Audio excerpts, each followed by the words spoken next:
dëkkuwaay màgget yi. I work in the home of the elderly.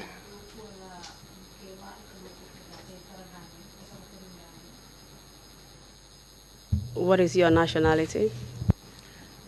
Yow ban réew nga juddoo? Gambia laa juddoo. I was born in Gambia. And where do you originate from in the Gambia? Ban boor ci Gambia foofu nga faaxe ko? maa ngi jógee ci dëkk bi ñu ooyee Sare Amadou Fayol. I am originally from Sare Amadou Fayol.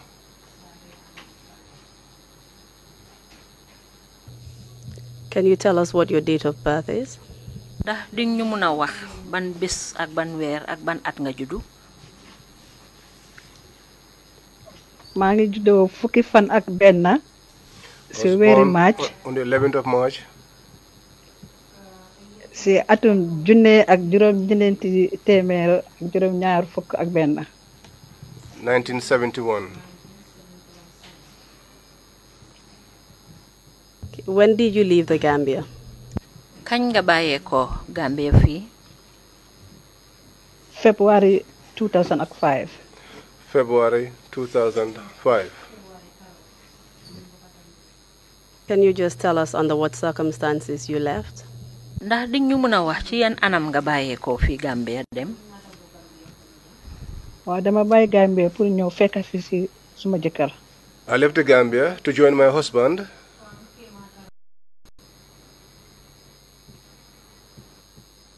Before you got married to your current husband, kër bi nga sëy ci jamono ji ndax musoon nga sëy balaa loolu?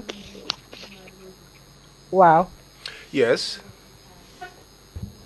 Can you tell us when you were married and who you were married to? Di ñu mën a wax kañ nga sëyoon ak kan nga sëyaloon? maa ngi sëy February 1992. I was married February 1992. maa ngi doon sëy ki ñu wax Abdoulaye Ba. I was married to Abdoulaye Ba. Can you tell us when and how you met Abdoulaye Ba? Di ñu mën a wax kañ ak naka nga tasee ak Abdoulaye Ba moomu? waaw Abdoulaye Ba moomu dafa mel ni doomi nijalante papaam. Is like a cousin because his father. ak suma yaay. And my mother. daanaka ñoo yarandoo ci benn néeg. It's like they were all brought up in the same house. moom papaam suma maam bu góor moo ko jàngal daara. His father, my grandfather, taught him Islamic studies. Did you go through a process of an arranged marriage with Abdoulaye Ba? Ndax sa sëy ak Abdoulaye Ba kilifa yi ñoo ko dox ñoo ko toppatoo ba sëy wi am ndax? waaw waaye dañ di ka gisante mu wone mbugalem ñu bugante den kilifa yi dox ko. When he saw me and expressed his interest, then the elders worked it out.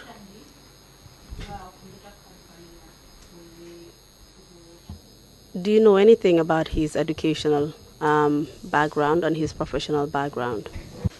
Ndax xam nga dara ci mbiri njàngam ak wàlli liggéeyam? waaw njàngam nag li ma ci xam bariwut. What I know about his education is not much. xam naa ne Block Primary School la demee. But I know that he went to Block Primary School. And then Brikama Junior Secondary School. And then Brikama Junior Secondary School. So you're saying that he was educated? Bon dal ñu jàppane bon jàngana. Wow. Yes. Can you tell us where he hailed from? Where he came from? Ñu mëna waxal moom fan la cosaanoo? mu ngi cosaanoo ci dëkk bi ñoo wax Sare de Codé. He originated from Sare Dekole. Dekodev. Where is? Sorry. In Opanyomi.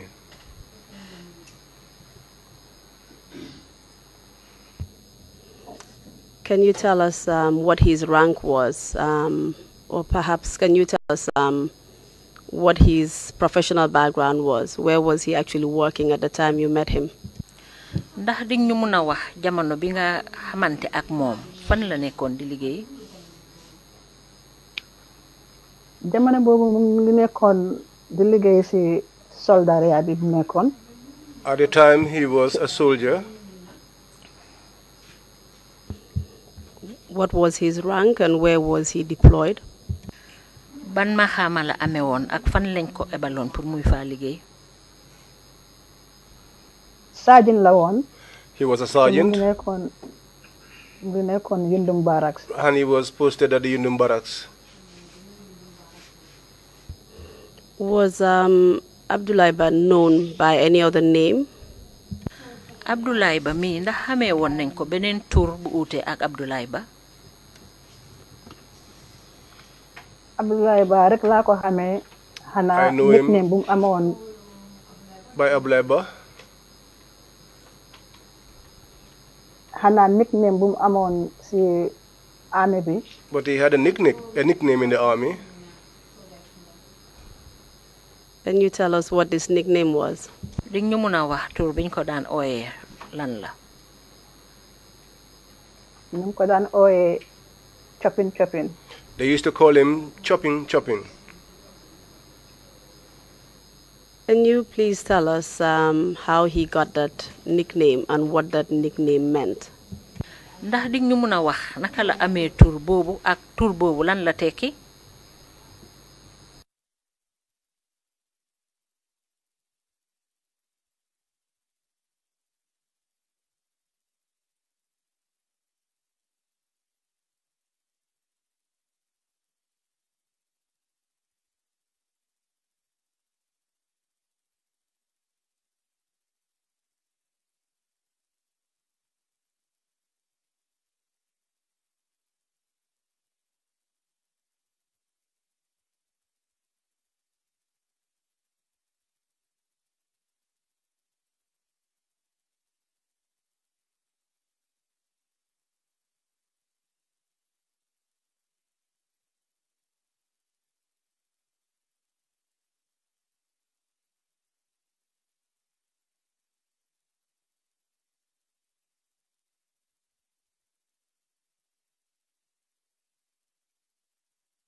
Ci kër yi wala ci mbéday?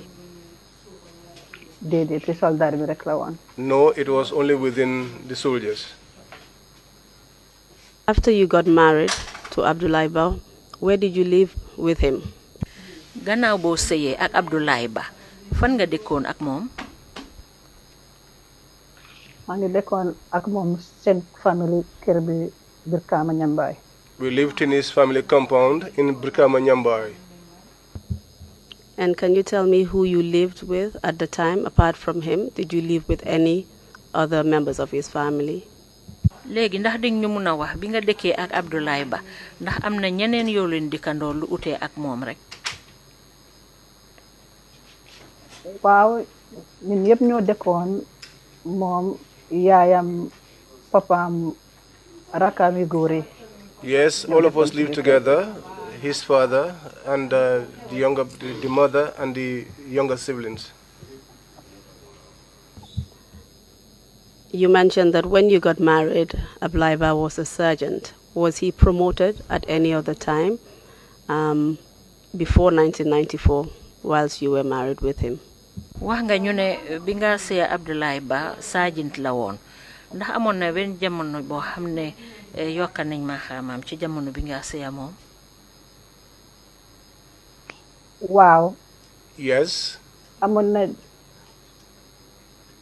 na jamono boo xam ne promotoon nañ ko. There was a time he was promoted to a staff sergeant. To the rank of a staff sergeant. Did anything happen after he was promoted? Do you have any children with him? Am na dara lu xew gannaaw bu ñu yokkee ma xamaam ndax am ngeen njaboot? Wow. Yes. Can you tell us how many children you have and who they are? ñu mën a wax ñaata doom ngeen am ak ñan lañ? Am nañ benn doom bu góor. We have one son. Can you just repeat the name of your son? Omar Ba. Omar Ba. Do you know whether Abdoulaye Ba had any other children apart from Omar Ba? Ndax xam nga ndax Abdoulaye Ba am na yeneen doom yu uute ak Omar Ba? Wow. Yes.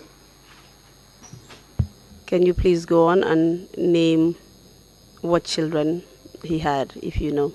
Mën nga eggali nga wax ñu yeneen doom yim am bu fekkee ne xam nga leen.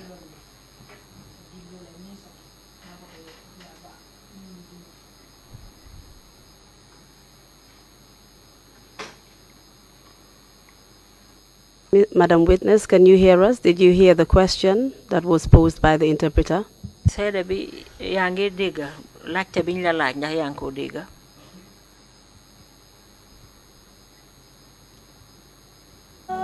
It looks like we've lost connection, Mr. Chairman.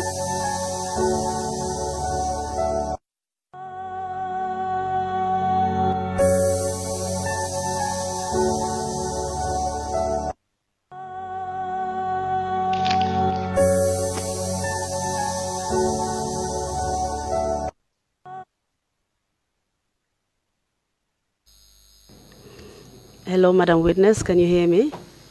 Yes, I can hear you now. Wow. Okay. Yes. Our apologies. It looks like we lost connection there. Are you ready to proceed? Ñu ngi jégalu ci dog-dog boobu ndax pare nga pour àggali? Wow. Yes. Can you please tell us what children Abdoulaye Ba had apart from the child that he had with you? Ndax di ñu mën a wax yeneen doom yi Abdoulaye Ba am yu uute ak doom yim ama yow? Well, am na yeneen ñaari doom yu góor. He had other two sons. Please tell us who they are. Wax ñu ñan la? Am na Ousmane Ba. He had Osman Ba. Ak Essa Ba. And Essa Ba. Can you tell us if you know their dates of birth from your son, Omar Ba, and the rest of his children? Ndax di ñu mën a wax seen bési juddu yi li ko dalee ci sa doom Omar Ba ak yeneen doom yim am? Mën naa wax ne Omar Ba rek laa xam date of birth am nag. I can say that it's only Omar Ba whose date of birth that I know of. Please tell us his date of birth. Ngeen la wax ñu bési juddoom? 10th November 1993. 10th November 1993. You mentioned that Abdoulaye Ba was promoted to a staff sergeant. After that, was he promoted to any other rank? Wax nga ñu fi ne Abdoulaye Ba dañ yokkoon maxaamaam def ko staff sergeant ndax gannaaw loolu nag am na beneen maxaama boo xam ne yokku na ci loolu? Wow. Yes. Okay, please tell us what rank he was promoted and under what circumstances he was promoted, please. Wax ñu ci ban maxaama lañ ko yokkal ak ci yan anam lañ ko yokkalee maxaama yooyu? the lieutenant. To the rank of a lieutenant. Can you tell us when he was promoted to lieutenant? Ding ñu mëna wax kañ lañ ko def lieutenant. Wow. Yes. Please go on and just explain the circumstances under which he was promoted to lieutenant. Wa égalil nga wax ñu rek ci yan anam lañ ko yokalé mahama be def ko lieutenant. Wa ñu ko def lieutenant. He was promoted to a lieutenant. Gannaaw bi Yaya Jammeh jëlé réew mi. After Yaya Jammeh took over the state. 1994. In 1994.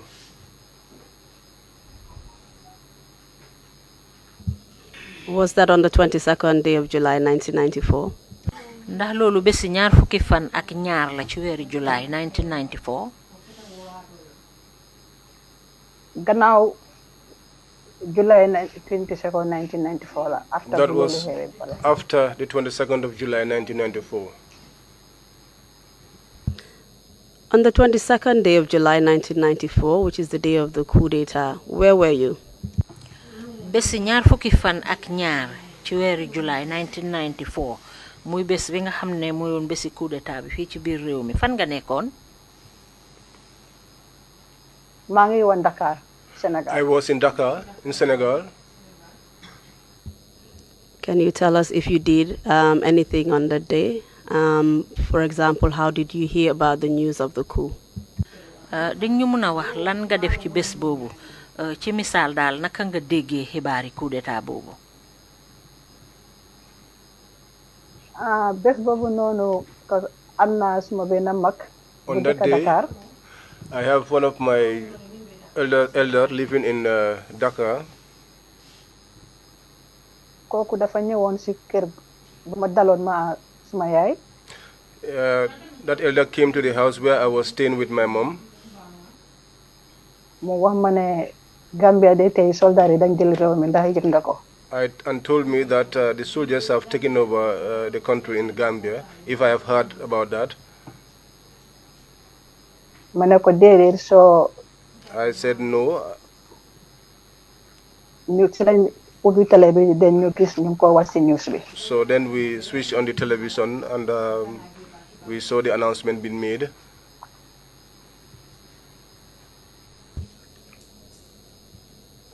After you heard the announcement of the coup, did you speak to Ablaiba? Bi nga déggé ñu yébaane mbiri coup bi ndax wax nga ak Abdoulaye Ba? Wow. Yes. Please tell us what you discussed. Wax ñu lan nga waxa mom? Dama njëkk a dem ci télécentre bi ma call Yundum Barracks. I went to a telecenter and I called the Yundum Barracks. Then ma laajte leen Ablaye Ba. I asked for Ablaye Ba. Si lañ ma wax ne nekku fi mu ngi Farafenni Barracks. It was then they told me that he was not there, that he was in Farafenni Barracks. Then ñu jox ma number Farafenni Barracks bi. Then they gave me a number to the Farafenni Barracks. Then ma call Farafenni Barracks. I then called the Farafenni Barracks. Ma laajte Staff Sergeant Ablaye Ba. And I asked for Staff Sergeant Abdoulaye Ba. Then ñu dem ooyi ko. Then he was called.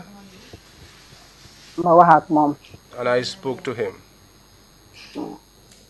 When you spoke to him, was there any important detail that he gave you? Ba nga waxee moom ndax am na benn xibaar gu am solo boo xam ne wax na la ko fa? Daf ma ne la dama fa duma waxee ma ne ko ne mu ne ma ne man fii lañ ma indi fan yi nii. He said to me, this is where they brought me these past couple of days. And it is correct that before he was in Farafenni, he was actually at Yundum. That's where you actually left him when you went to Dakar? Ndax dëggal la ne bala moo dem Farafeñe Yundum la nekkoon ndax am sax foofu nga ko bàyyi woon bala nga dem Farafeñe. Waaw fala ko bàyyi woon bala ma dem Dakar Yundum. Yes, that was where I left him in Yundum before I went to Dakar. Tell us when you actually came back from Dakar. Wax ñu kañ nga bàyyeekoo Dakar. Just beginning of August. Just at the beginning of August. Was Ablaiba promoted in between the 22nd day of July when you last spoke to him and August when you came back? Was he promoted to another rank? Abdoulaye Ba diggante bi nga diggante ñaar fukki fan ak ñaar ci weeru July ba jamono ji nga wax moom jamono ji nga dellu si waat ci weeru August ndax yokkaat nañ ma xamaam ci diggante boobu. Waaw bi ma ñibbisee bala ma jógee Dakar fekk moom tam jógee na Farafeñe ñibbisi Yundum Barracks. Yes, before I returned from Dakar, he was moved from Farafeñe and he returned to the Yundum Barracks. Then bi ma ñibbisee si la ma wax ne promote nañ ko. So when I returned was when he told me that he's been promoted to the rank of a lieutenant. To the rank of a lieutenant. Do you know if he was promoted with any other soldiers at that time? Ndax xam nga ndax bi ñoo yokka ma xamaam dañ ko yokkandoor ak yeneen soldaar jamono boobu. Wow. Yes. Please tell us the names, if you know, of those soldiers who were promoted with him. Su fekkee ne xam nga seen tur wax ñu ko ñi nga xam ne ñoom lañ yokkandoor ak moom seen ma xama. Waaw am na ñu ma si xam. There are those that I know. Please tell us those that you know. Wax ñu ñi nga ci xam. Xam naa Lieutenant Samba Bande. I know Lieutenant Samba Bande. Lieutenant Ibrahima MCC. Lieutenant Ibrahima MCC. Lieutenant LF Jame. Lieutenant LF Jame. Lieutenant Aliuba. Lieutenant Aliuba. Lieutenant Papa Nyang. Lieutenant Fafa Nyang. Lieutenant Jibril Sey. Lieutenant Jibril Sey. Yaakaar naa yooyu la ak Lieutenant Dot Fall. And Lieutenant Dot Fall. Waaw foog naa yaakaar naa ñii la mën a fàttaliku daal ci sama xel. I believe these are the names that I can recall. When you came back from Dakar, did Ablaiba tell you anything of significance? Bi nga ñibbisee bàyyeekoo Dakar.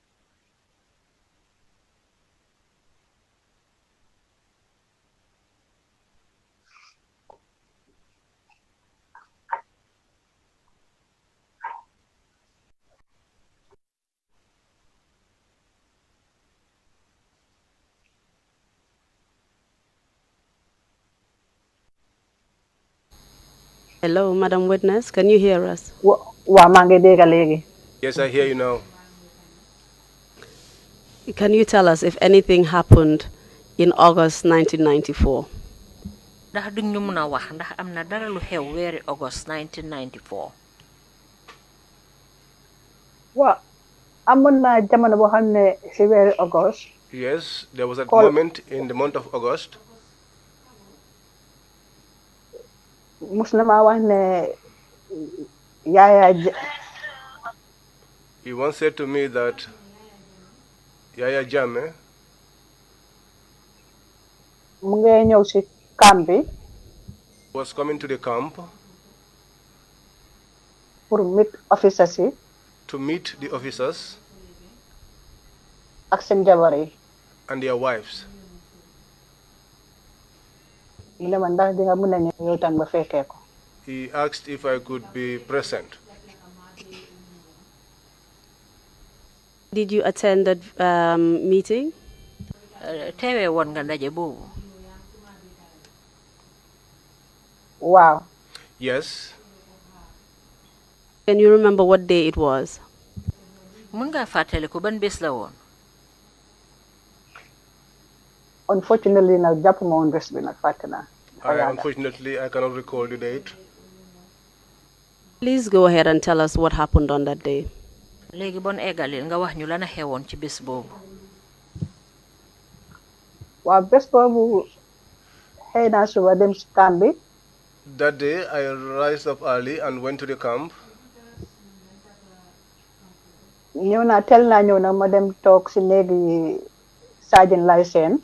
I came early, so I went to the room of Sergeant Lysen. Did you meet the chairman as Ablay Ba told you? Did you actually meet him? Gisante woon nga ak chairman bi comme ni ko Abdoulaye Ba waxee woon. Wow. Yes. Can you tell us if he was accompanied by any other people when he came to visit Yundum Barracks? Ndax di ñu mun a wax ndax dafa am ñeneen ñum àndaloon bi moo ñëw nemmeeku si foofu ci Yundum Barracks. Wow. Yes. Please go on and tell us. Wax ñu ñan la.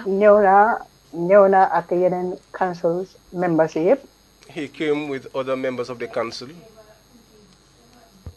Can you tell us which council members he came with? ñu mun a wax yan council member la àndaloon.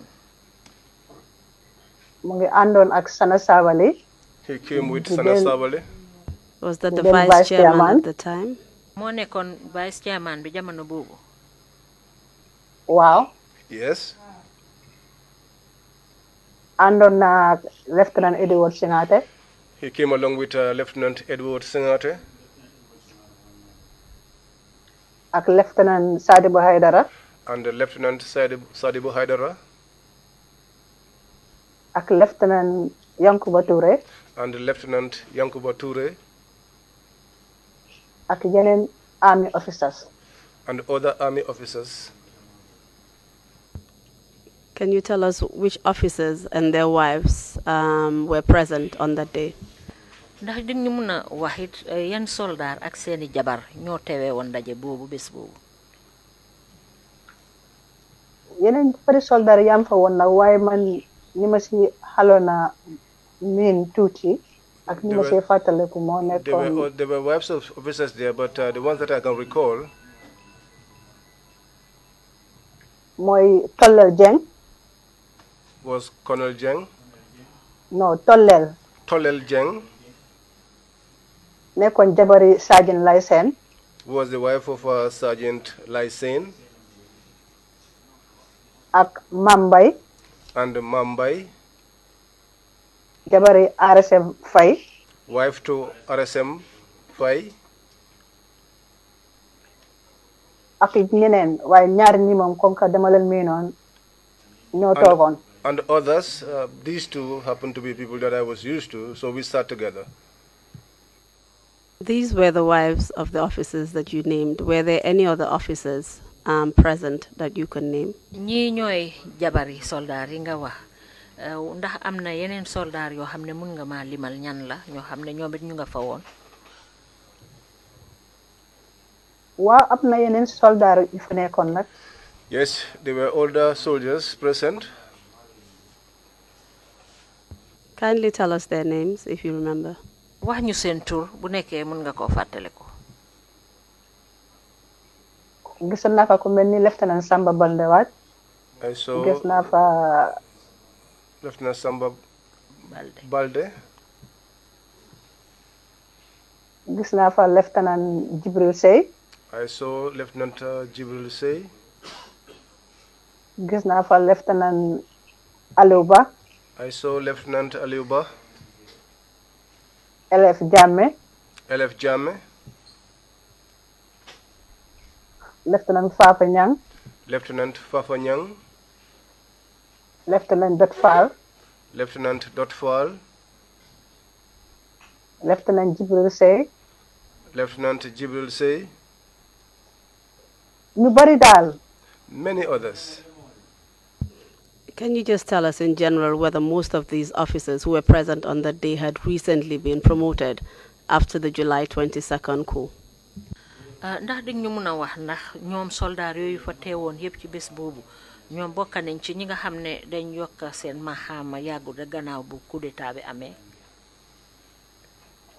Wow. Yes. Can you remember the 10th day of November? Mun nga fàttale ko fukki fan ci weeri November. Wow. Yes.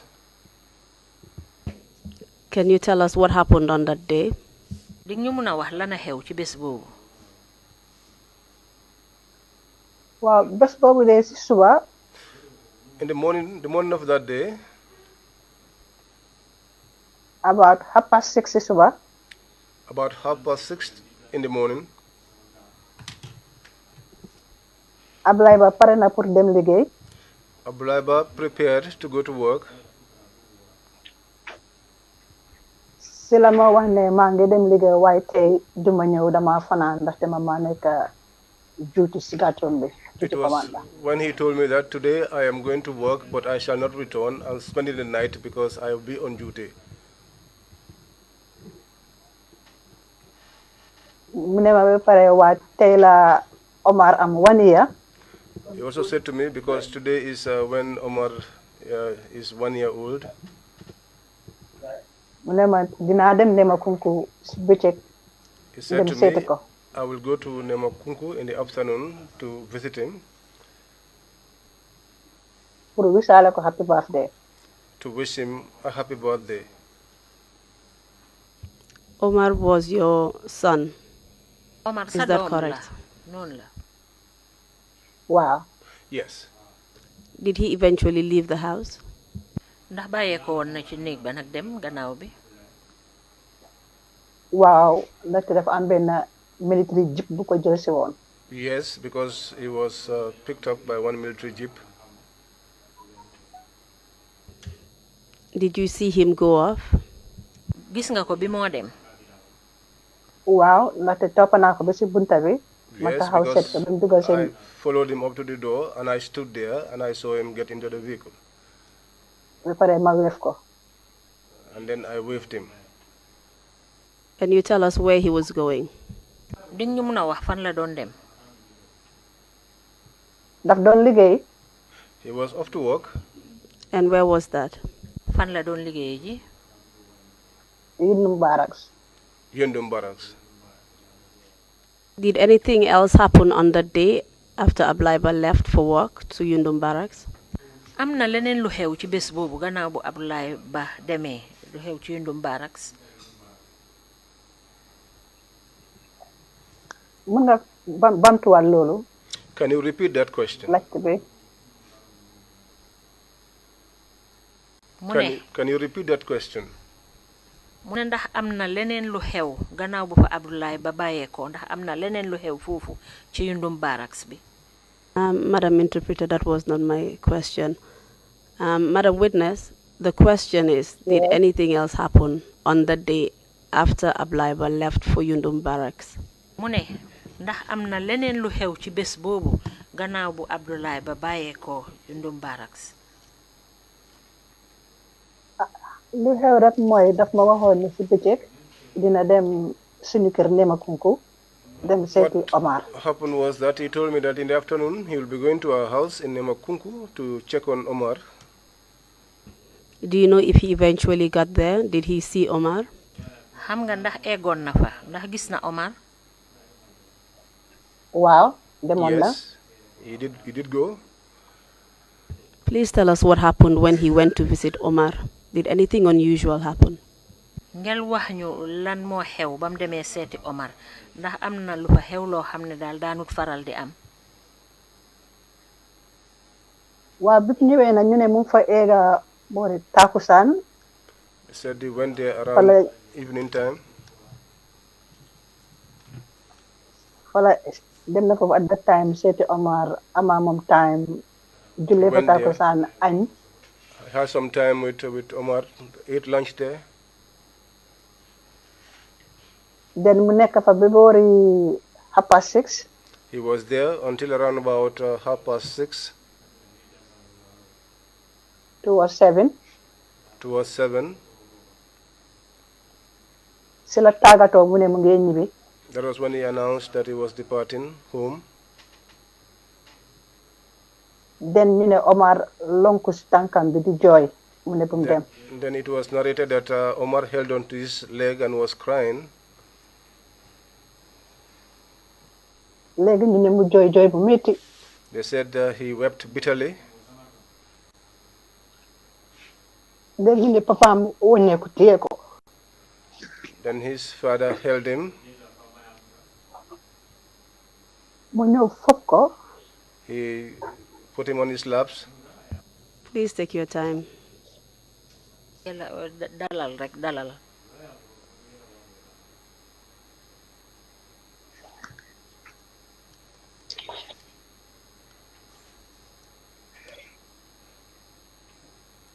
Are you ready to proceed? Pare pour égaler. Wow, I'm okay. Yes, I am okay. Please adjust your screen, Madam Witness. Mun nga defar sa screen bi bu baax.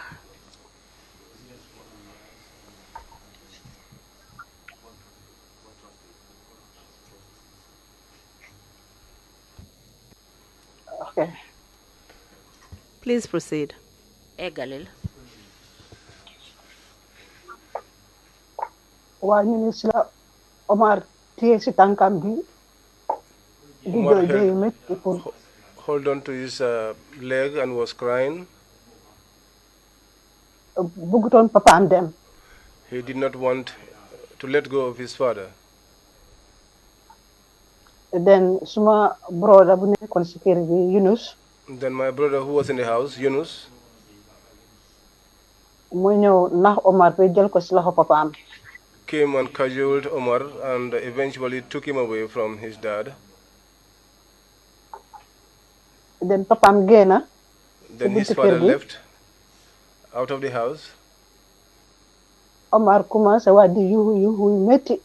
Omar then started to cry, and this time he was crying loudly. Papaam wëñeeku wa dugaat ci biir kër gi fop ko. His father returned back into the house and took him on his laps. Naxaat ko ba ci kanam. Played with him for a while. Then suma sister ñëwaat jël ko ci loxam Marie. Then my sister Marie came and took him off his hands. Papam joxe waat gannaaw Omar commencé waat. As soon as his father left, Omar started to cry again. Papam ñëwaat ci gàttal daal wëñeeku waat na ci kër gi ñetti yoon. His father returned, to put it short, his father returned to the house 3 times. Did he eventually leave? Ndax mujjé na dem. Waaw waxoon nañ ko ñu ne ko kon ko xale bi nangu doo fanaan mu ne déedéet duma mën a fanaan ndax they had said to him, since the child does not want you to go, why will you not spend the night? But he said no, he had to go. Because wàccagul liggéey. Because he was still on duty. He did not close. He had to return to the camp. It is correct that this was the 10th day of November 1994. Ndax dëgg la ne lii mooy woon fukkeeli fani November 1994. Wow. Yes. Did you and Omar see Ablaiba at any time after this date? Ndax yow yaa Omar gisaat ngeen Ablaiba gannaaw bés bi? Déedéet. No. Can you remember the 11th day of November? Mën nga fàttaliku fukki fan ak benn ci weeri November. Wow. Why bala fukki fan ak benn fukki fan bi still on the 10th of November? Yes, but before that, on the 10th of November in the night. Please proceed. Egalil.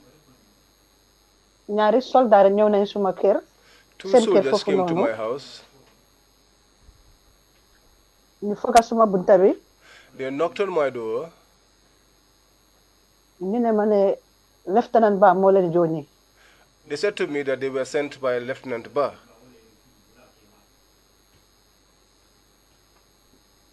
Pour ñu jël si ceremonial uniform be. So that they could collect his ceremonial clothes, ceremonial uniform. For rehearsal, we were on that Friday. For a rehearsal that was to take place on a Friday.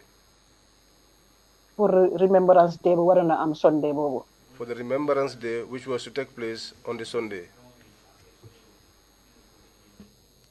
Did you recognize any of the soldiers that came to your house? Hamenga soldaar yu ñewon sa nek.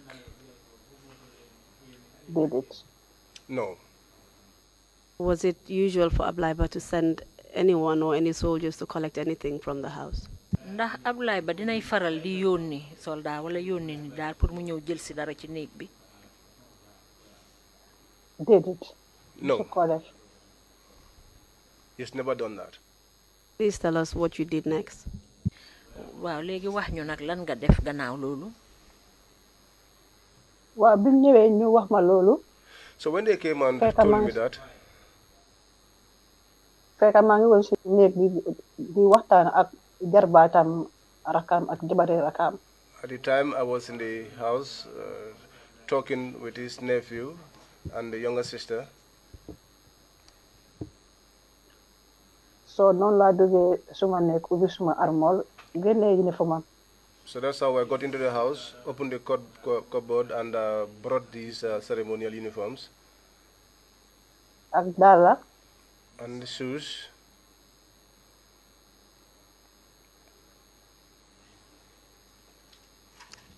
You tell us that this was unusual for something like this to happen. Why did you hand over the items to the soldiers? Wax nga ñu ne lim ñooñu ñëw ne moo ko yónni duy faral di am bon lan moo tax nga jox leen uniforme bi.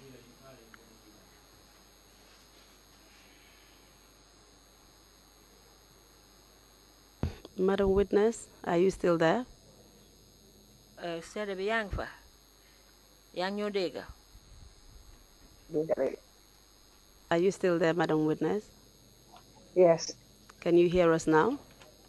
Léegi yaa ngi ñoo dégg. My last question. Wow. Yes. My last question to you was, why did you hand over the items to the soldiers knowing that this was something unusual that had never happened for soldiers to come to the house and ask for anything on behalf of your husband then, Ablaiba? Lima la mujjee laaj mooy ne lan moo tax nga joxe uniforme bi gannaaw boo xamee ne sa jëkkër duy faral di yónni kenn pour mu ñëw jëlal si ko bagage si biir néeg bon lan moo tax nga jox soldaar yi uniforme Ablaiba yooyu. Li taxoon ma joxe uniforme bi mooy ne. The reason why I gave the uniforms is that. Because waxoon na ma si suba si dafa fanaan du ñibbisi. Because in the morning he told me that he would spend the night there, that he wasn't coming home. Pare waxoon na ma ne dress rehearsal dafa am si Friday boobu. And he had also told me that there was going to be a dress rehearsal on the Friday. So I'm also ñaari xel. So I did not have any doubts. Konka wax na ma loolu si njëlbeen ma ne okay. Because these things he had said to me already. So I said okay. Moo taxoon ma joxe uniforme bi. And that was why I handed over his uniforms. Can we proceed to November 11th? Kindly tell us what happened on that day. Léegi nag ñu jublu ci November fukki fan ak benn ndax du ñu mën a wax lana xew bés boobu. Well, November 11 dama eewu suba. November 11, I wake up in the morning. Waroon na dem liggéey ndaxte teacher laa woon. I was supposed to go to work because I was a teacher.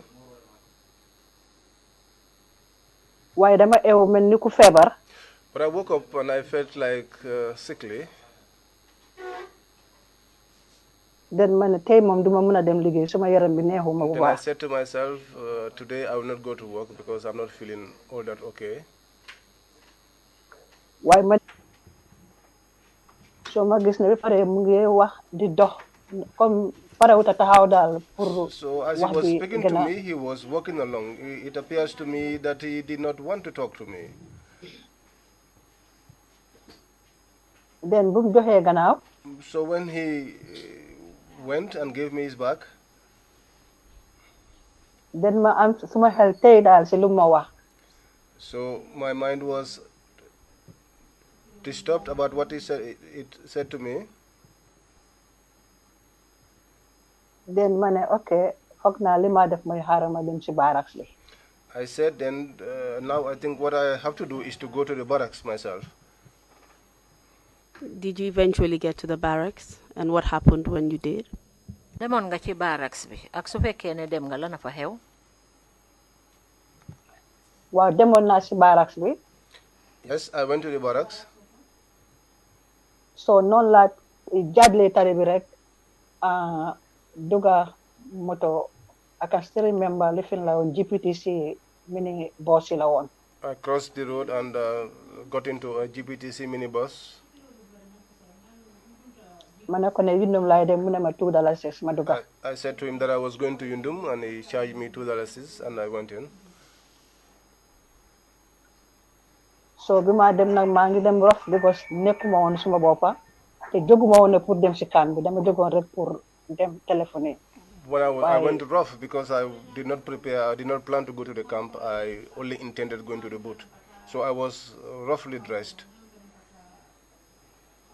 Waaye bi ma Kawsu waxee ne yaakaar naa ne mu ngi okay. But when Kausi told me that he believed he was okay, suma xel ñaaw si lool. I was disturbed in my mind. moo tax ma ne xaaral ma continuer dem si camp bi. So I said, let me just continue and go to the camp. Bi ma eggee nag. When I arrived, dama ñëw ba si main gate bi si bunte bu mag. I went up to the main gate. maa ngi fa fekk ñaari soldaar ñu ngi taxaw. I met 2 soldiers there standing. xàmmewuma leen de. I do not know them. bi ma jubal see gate bi rek ñoom yëpp ñu ñëw dajaloo. When I approached the gate, they all grouped together. So si lañ ma laaj fay dem. Then they asked me where I was going to. ma ne leen ne Lieutenant Ba laay ñëw seet si suma jëkkër. I said to them, I have come to check on Lieutenant Ba, my husband. ñu ne ma doo ko mën a gis dafa busy. They said to me, you cannot see him, he's busy.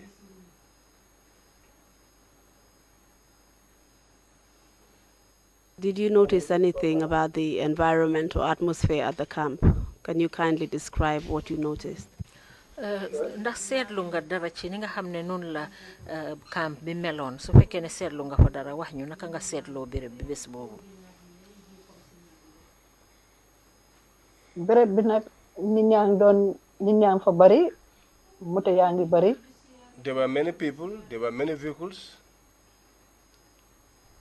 ba pare security baa ngi tight on.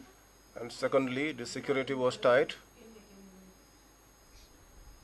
waaye nekkutoon béréb boo xam ne keroog comme mbégte am na si béréb boobu noonu. It did not look like a calm or a happy environment that day. When you visited Yundum Barracks on other occasions, how did you find the environment or the atmosphere? soo demaan foofu ca Yundum Barracks yeneen jamono naka nga daan fekkee foofu naka la daan mel. jamono boobu daf daan utee because soo daan dem Yundum Barracks. Those days it used to be different because if you went to the Yundum Barracks, sakaat foo daan daje koo xam ne xamante ngeen si soldaar yi. especially if you meet up with someone among the soldiers that you were acquainted with. nuyoo yi reetaan yi kaf yi. You greeted and you joked and you laughed. ak ñoom yi neen tam seen biir tam ñu daan kafe. And even within themselves, the way they would joke amongst one another.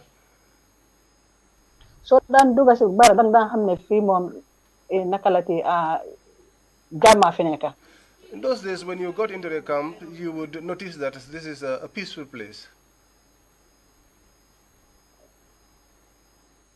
Did you eventually leave the barracks, and can you tell us how you left the barracks? Gannaaw gi nag ndax da nga wàññeeku jógee ci barracks bi ak nga wax ñu naka nga jógee ci barracks bi. waaw jóge woon naa si barracks bi waaye bala ma fa doon jógee fekk def naa ñaan naa leen ba sonna. I left the barracks eventually. baal ma rek. But before then, I had pleaded with them severally pour ñu baal ma dugg si biir rek. to allow me to enter the camp. Why nanguwuñ? But they will not agree. Then am na benn moto bu doon génn si camp bi. Then there was a vehicle leaving the camp. So buñ ubbee bunta bi pour moto bi romba. When the gate was opened for the vehicle to pass, man tam ma bëgg a dugaale. I also tried to sneak inside. Waaye kenn ki gis na ma mu ñëw téye ma si loxo. But one of them saw me and he came and grabbed me by the arm. Mu ñëw téye ma nag jiital ma comme nekk suma wet daal di dox ak man. He came and he held me and he put me in his front. It's like we were walking side by side. He held me by the arm. Mu ne ma ne si soose ndaw si. He said to me in Mandinka, lady, soo bëggee jàmm. if you want peace, ñibbil. go home. Léegi mu téye ma fii si loxo nag jiital ma si yoon bu sew boobu noonu. Then he held me by the hand and I was in front of him on that narrow road. Because dafa amoon yoon bu sew buy génn si tali bi si boori nete bi. There was a narrow road from a tree going to the highway. Dafa ma indi ba boor boobu noonu mu defee mu bàyyi ma. He brought me up to around that tree and he left me to go. Did you eventually get home? Ndax demoon nga nag ñibbi sa kër. Waaw waaye taxaw naa fa lu yàgga di xool si biir camp bi. Yes, but I stood there for a long time looking inside the camp. So ma xalaat ma ne ok kon léegi xaaral ma ñibbi amatu dara li ma mën a def. So I thought to myself and said, now let me go home because I do not have anything more to do here. So noonu laa jëlee moto ñibbi si kër bi. That was how I boarded a vehicle and went home. When you got home, did you get any more information about the events of November 11th? Bi nga ñibbee ca kër ga ndax jotaatoon nga yeneen xibaar lu aju ci fukki fan ak benn ci weeri November. Waaw bi ma ñibbee kër nag ba si ngoonaa ngoon. Yes, when I got home and late in the evening. Lañ dégg si radio bi ne. Then we heard on the radio.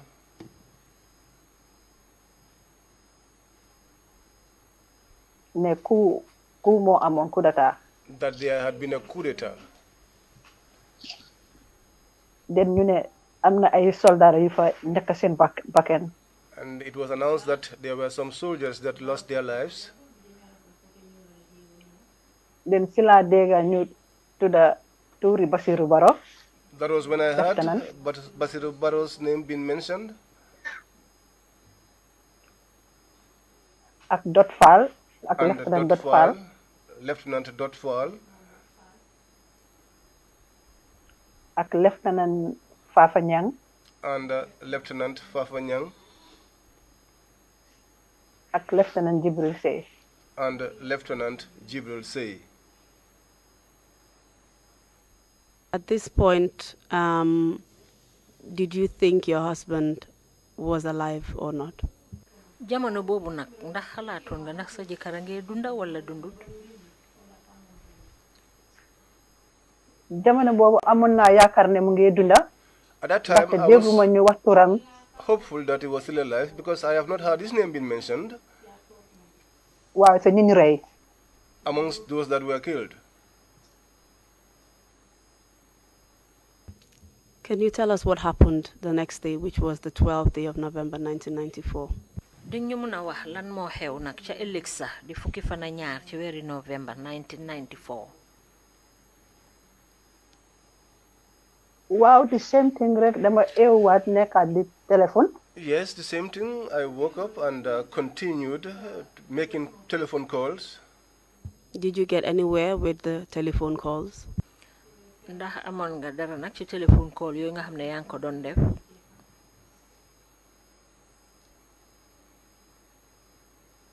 Madam Witness, are you there? Seede bi yaa ngi fa yaa ngi ñoo dégg. Mr. Chairman, looks like we're losing connection again.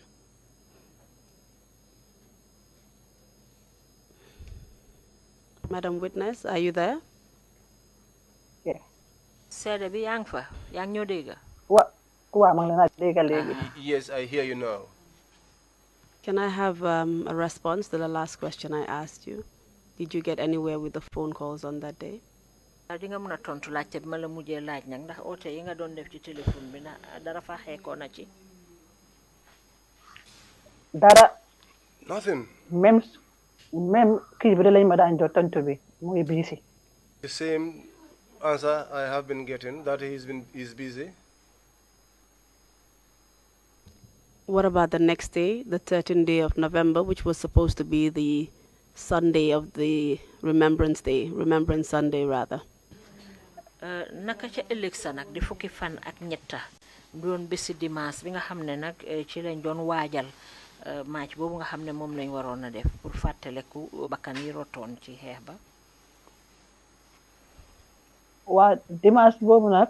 Yes, on that Sunday. man doon tooga si gannaaw. I was cooking behind the kitchen. Xale yaa ngi doon fo si biti jarbaatami ak yeneen xale li dëkkandoor yi. The children were playing around, his nephews and the other children. Then all of a sudden benn jarbaatam ñëw daw si Osima. Then all of a sudden one of his nephews came and called me. Tudda Sira Jallow. Niece rather, that's called Sida Jallow. Then mu ñëw mu ne ma ne yumpaañ. And said to me, Auntie. Mu ne ma ne soldaar yi ñu ngi dugg sa néeg de. Soldiers have entered into your room. So si laa toog ma ne ay soldaar suma néeg. That was, I jumped and I said, soldiers in my room? So noonu laa dawee jógee si waañ bi jubal suma néeg. So I ran away from the kitchen and I headed to my room. So bi ma dugga suma néeg si laa dajee ñoom si bunta bi ñu ngi génna. As I was getting into my room, I met up with them at the door. They were also just coming out. So ma laaj leen lu xew. I asked them, what's the matter? Waaye waxuñ dara. Waaye am na ki ma fa xàmmee. But there is one that I recognize.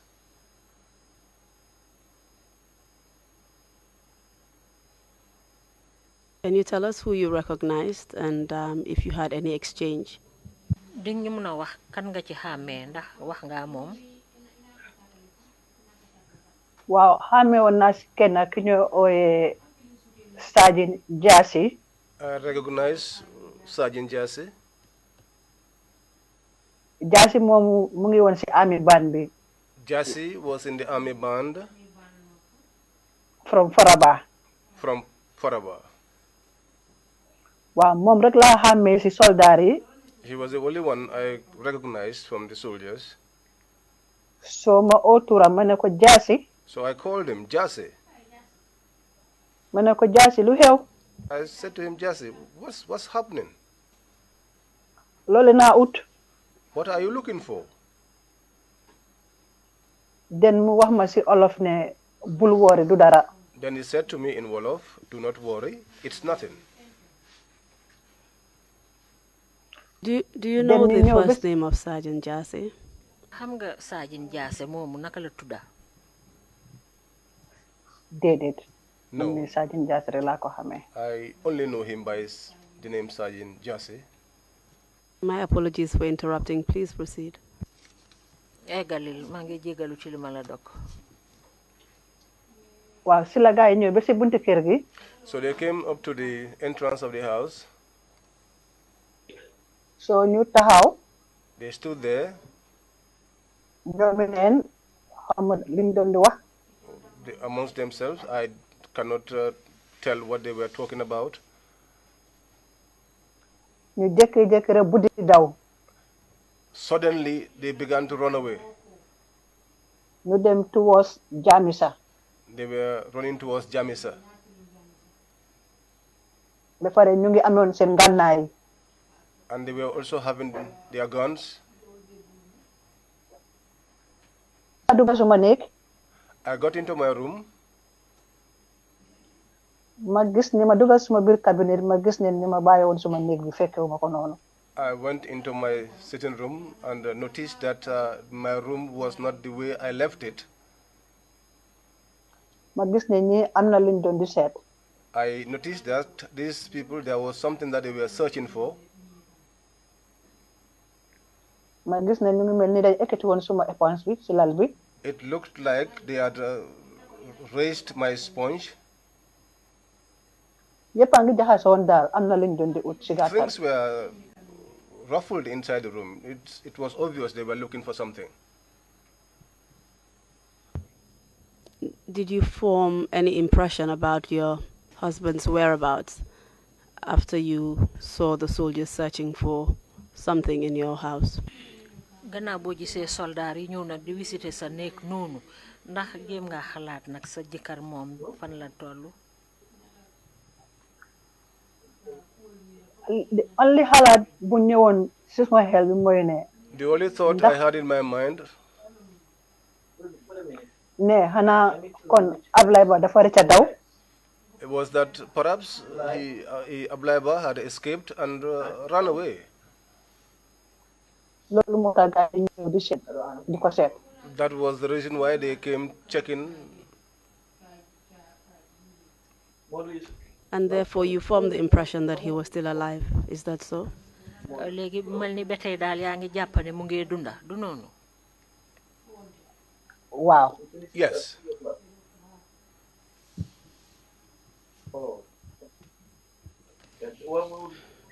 Can you please just move on to the events after that and what you did next? léegi mën nga eggali nga wax ñu lan moo xew ak lan nga def gannaaw boobu. waaw li xew mooy dañu continuer di laaj. So we continued to inquire. Madam Witness, considering the fact that we don't have that much time, I know that you had taken a lot of steps and went through considerable length to search for your husband at the time. Can you just give us a summary of what efforts you made to actually find him? Thank you.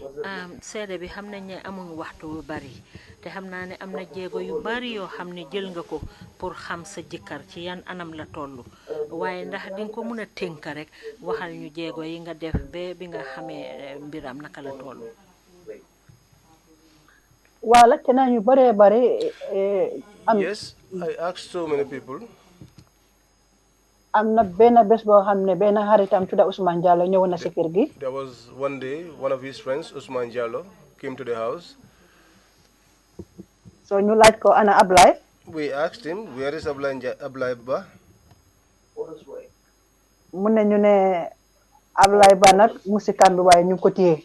He said to us, Ablaye Ba, he's in the camp, but he's under custody. so ñu gëm ko. So we believed him. kon ka xaritam la. Because he's his friend.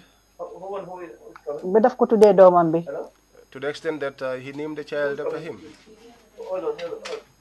so lu ñu mënta wax rek dañ ko gëmoon. So whatever he told us, we had to believe him. Then a couple of weeks later. Then after some weeks, ma dem si beneen xaritam bi Samba Balde. I went to one of his friends, Samba Balde, koo xam ne jam ko fa. to bring up the children.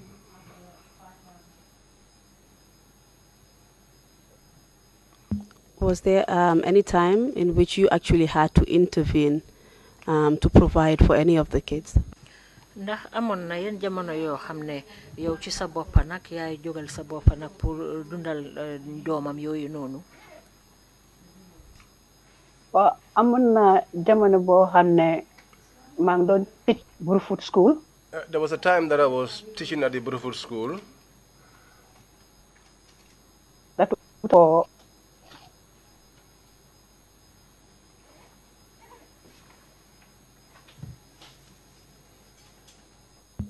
Hello, Madam Witness. Hello, wow. Please proceed. Yes. Well, 2004, you post on Brufut Primary School. In 2004, I was posted to the Brufut Primary School. Then Fofula mite kena si domo Usman. That was where I met up with one of his sons, Usman. Ko xamne man ko gëj gis bu nekké halal. Someone I missed to see since he was a baby. So biñ ma waxé né Usman mu ci school bi rek ma fexé gis ko.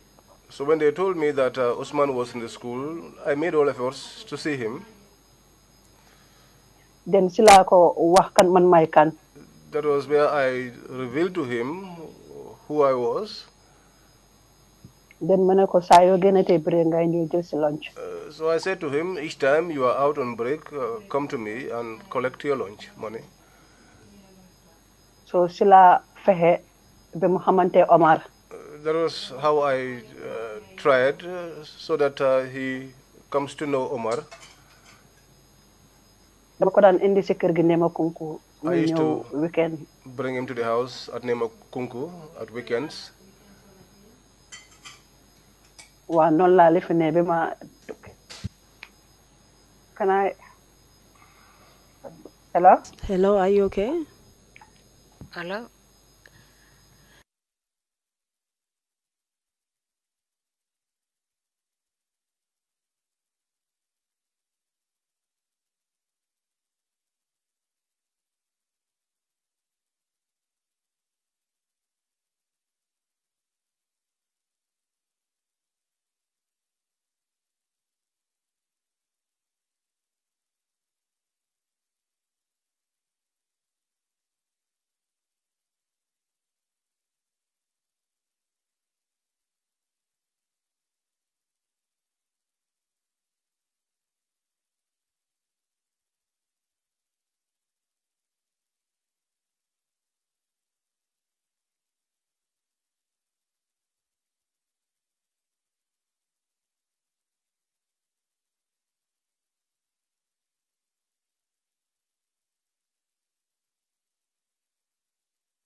Hello, Madam Witness.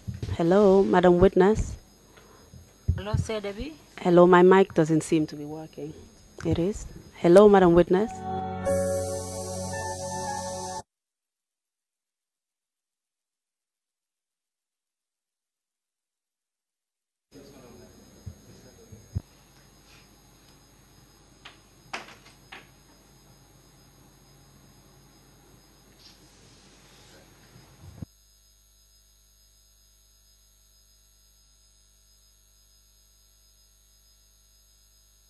Mr. Chairman, I understand they're trying to reconnect the witness. Apparently her system has gone off.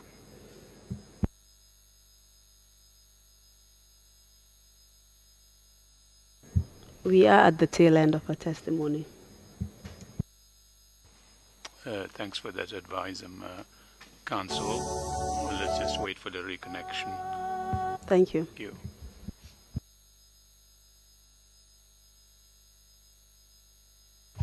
The tech team just said that her system froze. The tech team just said her system froze, so she's trying to restart it.